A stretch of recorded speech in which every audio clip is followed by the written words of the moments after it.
ما فوق الاسباب. بات سمجھ آ رہی کہ نہیں؟ پکار عبادت ہے. اب دیکھیے پیغمبر ہوں، ولی ہوں، کتب ہو، ابدال ہو، ان کے لیے سننے کا جو سبب ہے وہ ہے روح. وہ کیا ہے؟ روح.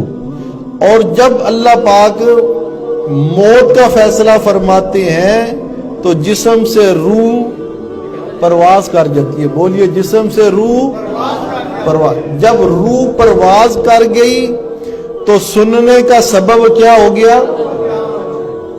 سننے کا سبب کیا ہو گیا؟ ختم. اب جب سبب ختم ہو گیا، اب اگر کوئی ان کو پکارے گا وفات کے بعد، موت کے بعد، تو یہ پکار انبیاء، اولیاء، اتقیاء، اصفیاء، آل مزار، آل دربار کی بنے گی ما فوق الاسباب. کیا بنے گی؟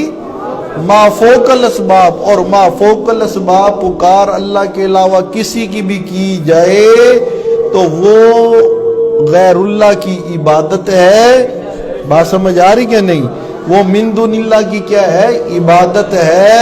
اور اللہ فرماتا ہے کہ جو میرے علاوہ کسی اور کی عبادت کرتے ہیں، میرے علاوہ کسی اور کو ما فوق الاسباب پکارتے ہیں، سَيَدْخُلُونَ جَهَنَّمَ دَاخِرِينَ، میں انہیں ذلیل کر کے جہنم میں داخل کروں گا. انہیں ذلیل کر کے کیا کروں گا؟ جہنم میں داخل کروں گا.